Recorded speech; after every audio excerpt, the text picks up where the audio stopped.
Le SEO peut te sembler complexe, mais en réalité, il repose sur 3 piliers fondamentaux que tu dois absolument connaître. Aujourd'hui, je vais te parler de ces notions essentielles qui vont te permettre de booster ton site internet et tout simplement d'améliorer ta position sur Google.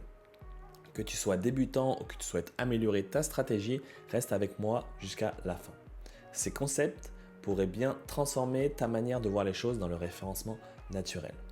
Avant de continuer, si tu ne me connais pas encore, moi c'est Cédric Chevillard, j'accompagne les indépendants, les TPE et les PME à dynamiser leur présence sur Internet en leur créant un site Internet sur mesure et en le référençant sur Google. Maintenant, on part directement sur le premier pilier, à tout de suite.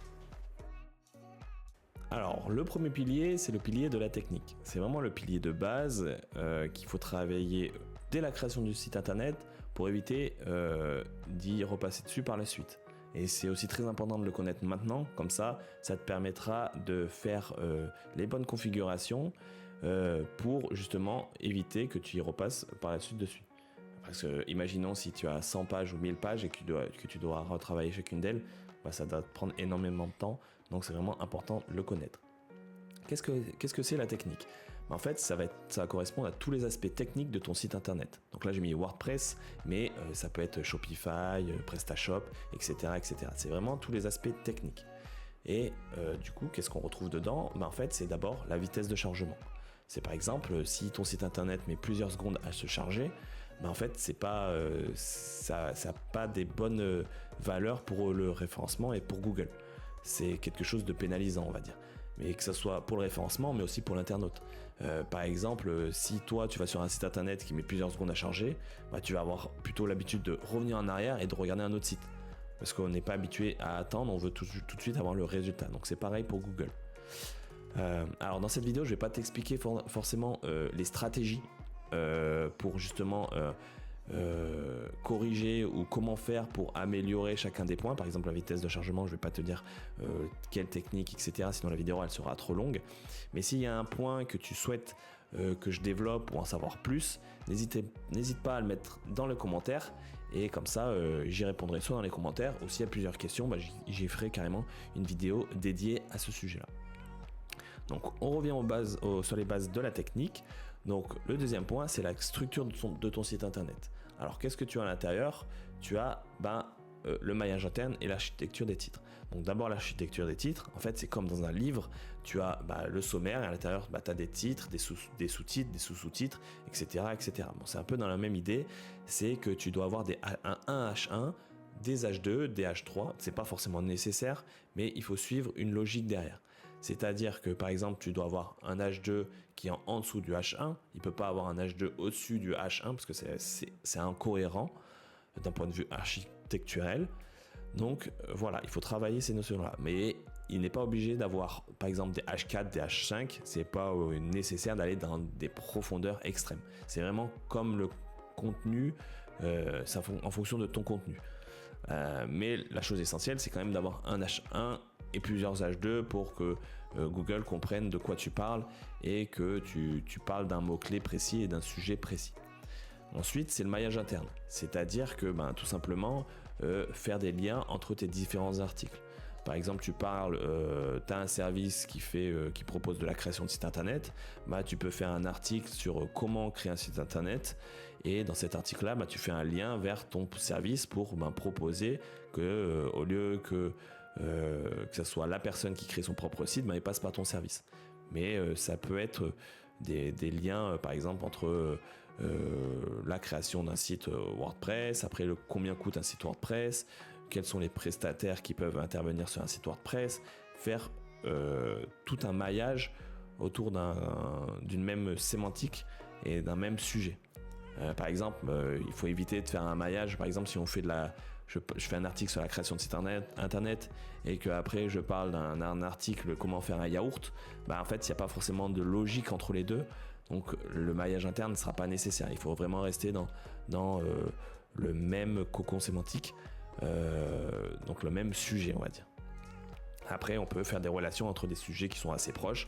Par exemple, passer d'un sujet à un autre sujet, la création de site internet au référencement, tu peux faire un petit lien entre tes deux articles parce que le sujet, c'est proche, c'est lié et Google comprend.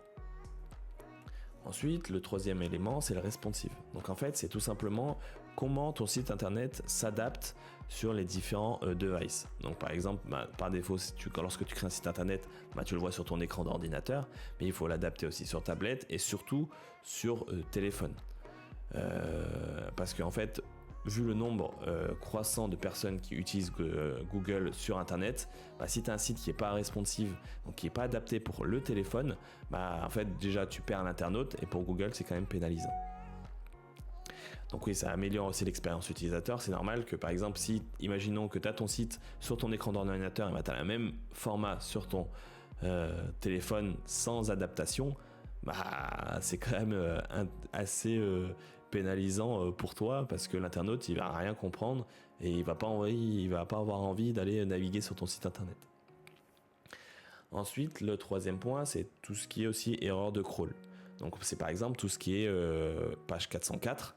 Donc par exemple, tu fais un article, tu l'as maillé avec un autre article, sauf que l'article auquel tu l'as maillé, tu l'as supprimé par la suite.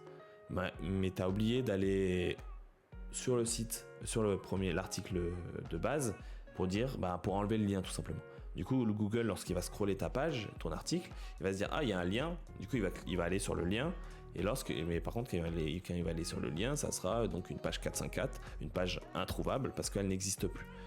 Donc il faut bien par exemple retravailler ça pour supprimer les liens manquants, tous les liens que tu as pu mettre dans ton site internet qui n'existent plus, il faut les enlever. Ou sinon tu peux faire des redirections vers des nouvelles pages si c'est des nouvelles pages existantes. Ou sinon tu peux faire aussi, lorsqu'elles n'existent plus et sont définitivement plus existantes, tu peux faire des redirections 410. Donc, si tu veux savoir plus entre la différence 404 et 410, n'hésite pas à me demander dans les commentaires, je te le dirai, ou même je ferai une vidéo, même si c'est un sujet très très court. Donc après tu as les redirections incorrectes. Par exemple, tu vas t'as mis un lien interne, sauf que c'est pas du tout le bon lien, et du coup ça te renvoie vers une page qui est complètement incohérente par rapport au contenu et au sujet. Par exemple, tu as fait un lien sur un mot-clé comment créer un site internet dans ta page comment créer un site internet, tu avais un lien vers mon service de création de site internet, sauf que tu as mis le mauvais lien et que tu as envoyé vers une page comment faire du yaourt. Et pour Google c'est pénalisant parce que c'est complètement incorrect et ça perd l'internaute. Donc voilà. Et après c'est tout ce qui est aussi boucle infinie. C'est par exemple, c'est possible en programmation, c'est possible, mais c'est surtout dans le référencement où tu peux se dire par exemple j'ai une page, il faut quand même le pousser pour pouvoir le faire, mais par exemple j'ai fait une redirection vers une page, mais cette page là finalement je l'ai retravaillé pour la faire une redirection vers une autre page, puis une autre page, et en fait c'est des 3 pages qui font que boucler dessus parce qu'il n'y a que des redirections entre elles, et du coup en fait c'est incohérent pour Google et pénalisant du coup, parce que tu fais que en boucle, tu passes d'une page à l'autre qui n'existe pas ou qui a une redirection entre elles. Donc voilà, ça c'est les erreurs de crawl. Alors moi ce que je te conseille sinon par exemple c'est de faire des redirections permanentes. Si par exemple tu as un article que tu avais créé mais qu'au final tu te rends compte que en fait il apparaît pas sur Google, qu'il n'y a pas du trafic dessus, que tu souhaites finalement plus le mettre disponible,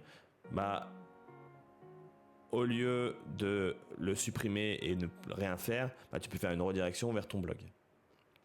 Après, il y a des astuces à faire pour tout ce qui est redirection, comme par exemple lorsque tu fais une refonte de site, pas tout, au niveau des redirections, pas tout faire les mêmes redirections au même endroit. Par exemple, pas que des redirections vers la home, parce que Google, c'est comme si tu lui disais, en fait, tous les liens, ça pointe vers ce site-là, mais du coup, il n'y a plus de sujets liés. En fait, c'est vraiment vers la home d'une page, donc c'est assez pénalisant ça aussi. Mais ça, c'est des sujets très spécifiques où si tu as des questions par rapport à ça, n'hésite pas à le mettre dans les commentaires, j'y répondrai.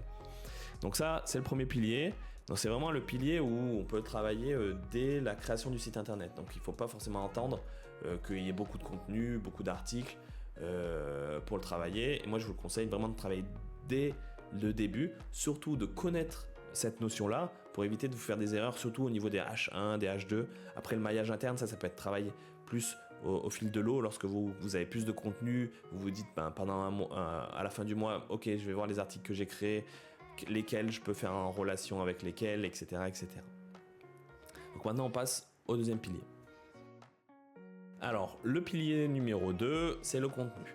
Alors, comme son nom l'indique, en fait, ça va être tous les aspects qui sont liés au contenu de ton site internet. Donc, le contenu de tes articles, le contenu de tes pages, le contenu de tes différents types de publications, etc. Sur quoi ça se base? Le premier important et l'élément essentiel, c'est quand même c'est la pertinence et donc l'intention de recherche.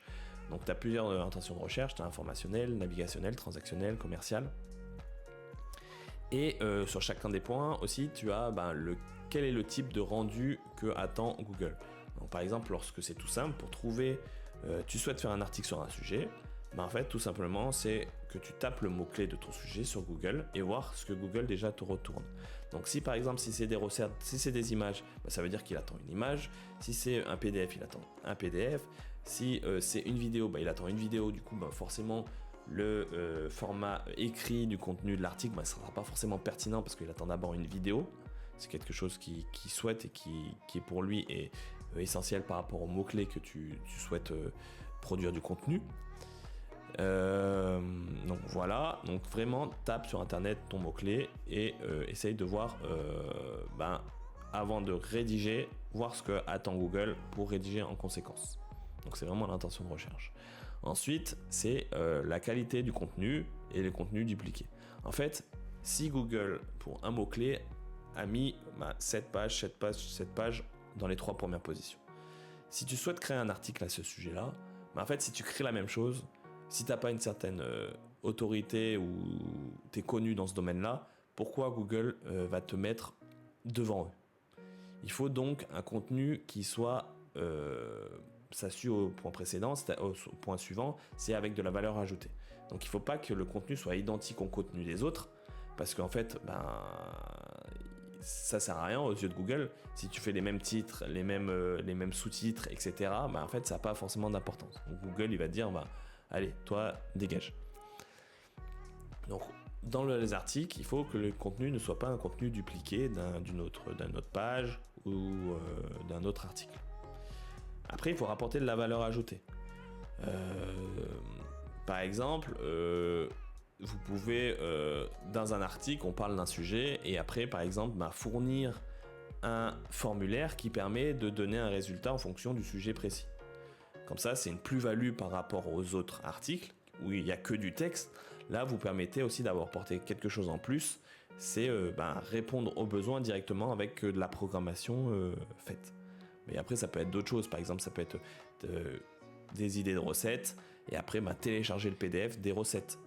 Comme ça, c'est un petit plus qui permet à l'utilisateur d'éviter de devoir revenir sur ton site, de télécharger la recette et de voir le résultat. Donc ça, c'est des points verts aux yeux de Google parce que tu apportes de la valeur ajoutée. Après, il y a la structure de contenu. C'est différent par rapport à ce qu'on a vu sur la notion de technique. C'est de mettre les informations les plus importantes en haut. Vous avez un article sur un sujet, vous répondez directement à ce sujet-là dès le début de l'article ou dès les premières lignes. Il ne faut pas attendre la fin pour donner le résultat à la question ou au sujet de l'article. C'est comme ça qu'il faut le voir. Il faut avoir le sujet quali qui répond dès le début et après vous allez en mode pyramide inversée où en fait la notion de sujet est moins important vers la fin. Vraiment, ce qui est important, c'est en haut, et ce qui est moins important, c'est en bas. Donc ça, c'est important de le savoir. Même, vous pouvez essayer, par exemple, si vous avez un article qui n'arrive pas à décoller ou qui est bloqué à une certaine position, peut-être que tout simplement en changeant la disposition de ton article, par exemple, tu avais fait un article sur un sujet où tu avais la réponse qui était tout en la fin, essaie de la mettre au-dessus, tout en haut, et tu vas voir peut-être que juste en faisant ce petit réajustement, pour Google, c'est beaucoup mieux, tout simplement, et donc il va te le rehausser au niveau de la position. Ça, c'est un petit tips que tu peux essayer. Ça ne demande pas grand-chose, juste de la réorganisation, et au bout de quelques semaines, un mois, tu vois le résultat. Et après, si ça marche, tant mieux pour toi. T'hésiteras pas à revenir sur la vidéo pour me lâcher un petit pouce bleu si justement ça t'a pu t'aider, ce petit tips. Alors, sinon, les autres bases, en fait, c'est utiliser différents formats. C'est par exemple utiliser du texte, c'est logique si tu fais des articles, mais des images, de la vidéo. Par exemple, si vous avez sur un mot-clé des concurrents où il y a plusieurs images, vous devez aussi mettre plusieurs images parce que Google attend qu'il y ait plusieurs images. C'est comme aussi la longueur du contenu, il faut essayer d'être la même chose par rapport aux concurrents. Si c'est vraiment un guide qui dit où il y a 10 000 mots qui est en top 1, top 2, top 3, c'est cette moyenne là, il faut faire un article similaire. Vous n'allez pas pouvoir faire un article qui est beaucoup plus court en 1000 mots parce que Google n'attend pas ça. Après, ce qui est important aussi, et super important, c'est vraiment au niveau du contenu, qui est la présence de votre mot-clé, surtout dans le titre, le H1, où le mot-clé doit être présent. Ça répond vraiment à, par exemple, si le sujet c'est comment créer un site internet en 2024 et qu'il n'y a pas comment créer un site internet dans le H1 de votre article, en fait, Google il va pas comprendre que vous voulez parler de ce sujet. Ensuite, il faut utiliser des synonymes dans les sous-titres. Par exemple, comment créer un site internet, au lieu de mettre site internet, vous mettez site web par exemple. Des choses comme ça dans les sous-titres, c'est vraiment des petits ajustements qui permettent de dire à Google, je veux parler de ce sujet-là, et j'y incorpore des synonymes. Et après, dans le contenu, ils mettent aussi des mots-clés, pas des mots-clés, mais des mots dans le même champ lexical, qui parlent donc du même sujet. Donc après, par exemple, moi j'utilisais différents prompts qui me permettent de le lister, prompt d'IA qui me permet de lister, par exemple, un mot-clé, 3 synonymes, et après des mots du même champ lexical. Comme ça, après, moi, ça me permet d'y incorporer ces mots-là dans le contenu. Donc voilà au niveau du contenu. Pareil, si vous avez des questions par rapport à ça, si j'ai oublié quelque chose, ça se peut, n'hésitez pas à me mettre dans le commentaire et je vous répondrai. Maintenant, on passe au troisième pilier. Alors, le troisième pilier, c'est le pilier de la confiance, ou généralement plus appelé le pilier de la notoriété, mais moi je préfère le mot confiance personnellement. Alors, en quoi ça consiste ? En fait, ça se traduit par la crédibilité et l'autorité de ton site internet aux yeux de Google.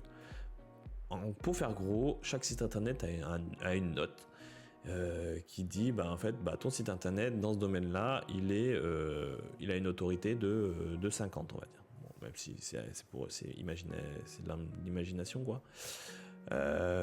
Donc c'est une certaine note, et plus ta note est élevée, plus tu vas avoir une bonne autorité, une bonne crédibilité aux yeux de Google. Et donc pour améliorer ça se base sur plusieurs facteurs. D'abord les backlinks. Donc les backlinks, tu as plusieurs aspects à connaître. Alors les backlinks, c'est lorsqu'il y a un site externe, un autre site internet qui fait un lien vers ton site internet. Par exemple, moi en tant que créateur de site internet, lorsque je crée un site internet, je peux mettre potentiellement dans les mentions légales un lien qui pointe vers mon site pour dire c'est le créateur du site internet, c'est Cédric Chevillard, et donc je le pointe. Donc ça c'est un lien externe ou c'est un backlink. Donc tu as plusieurs facteurs. Tu as la qualité, donc c'est-à-dire qui fait un lien vers votre site internet. Est-ce que par exemple j'ai un site sur l'environnement et il y a un blog institutionnel avec des chercheurs qui est très connu, qui fait un lien qui fait dans un article un lien vers mon site, là ça va être un lien de qualité, mais de très grande qualité. Mais si tu as un autre site qui est tout neuf aussi, qui fait un pointe vers ton site internet, c'est pas forcément un lien de qualité parce que son autorité est la même ou voire plus basse que toi. Donc voilà, il y a cette notion de qualité. Après, tu as la notion de quantité, c'est-à-dire combien de sites pointent vers mon site. Est-ce qu'il y en a qu'un et c'est qu'un blog institutionnel, ou est-ce que c'est plein de petits sites qui parlent de moi? Donc ça, c'est aussi la quantité. Alors moi, personnellement, je préfère, lorsqu'il y a un site qui est créé, j'aime bien mettre de la quantité au début, juste pour le lancer, et après aller chercher des sites de qualité avec une plus grosse autorité dans le même domaine que le site pour faire des backlinks.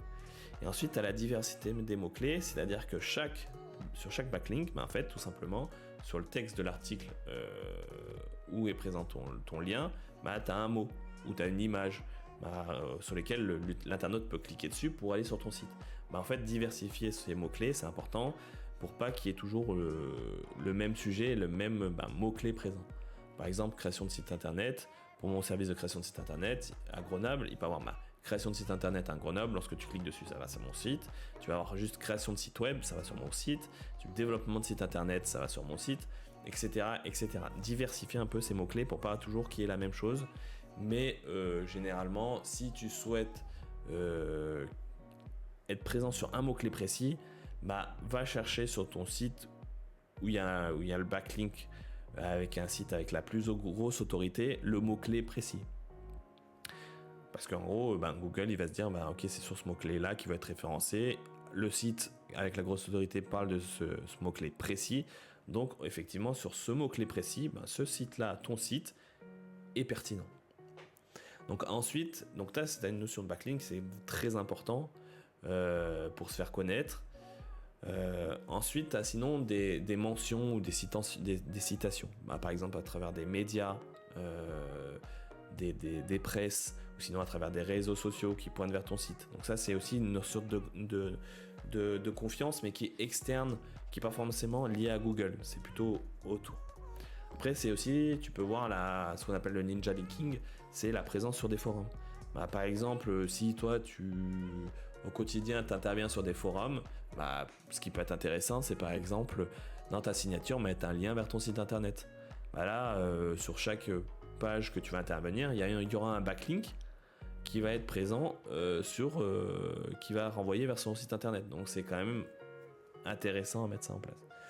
Après, il y a tout ce qui est lié aussi aux avis et aux témoignages. Par exemple, sur Google My Business, avoir des avis, répondre aux avis, les pages jaunes, Trustpilot, etc. C'est quelque chose qui est intéressant et très important, non seulement pour Google, pour dire en fait, ok, lui, c'est quand même quelqu'un qui a 5 sur 5 dans ce domaine-là, donc oui, quand même, je vais le mettre en avant parce que ça peut être intéressant ce qu'il propose aux internautes. Mais c'est pas bénéfique seulement pour le SEO, mais aussi pour la conversion. C'est tout simplement, c'est logique. Par exemple, si tu as une fiche Google My Business où tu as des avis qui sont récents et qui datent pas il y a plusieurs années, en fait, ça montre que ton service est toujours d'actualité et qu'il est toujours performant par rapport à ce qu'il était auparavant. Donc, c'est pour le bénéfique pour le SEO et pour la conversion. Donc voilà, on a fait le tour de la pile à confiance. Et maintenant, on passe à la petite conclusion. Donc maintenant, tu connais les 3 piliers du SEO qui vont te permettre tout simplement de booster ton site internet et d'améliorer ta position sur Google. Pour rappel, tu as la technique, le contenu et la confiance, ou la notoriété si tu veux. Si j'ai un conseil à te donner, c'est d'abord d'apprendre et de travailler la technique. Comme ça, tu pars sur une base solide, surtout quand tu crées un site internet, et ça t'évite de devoir y repasser dessus par la suite.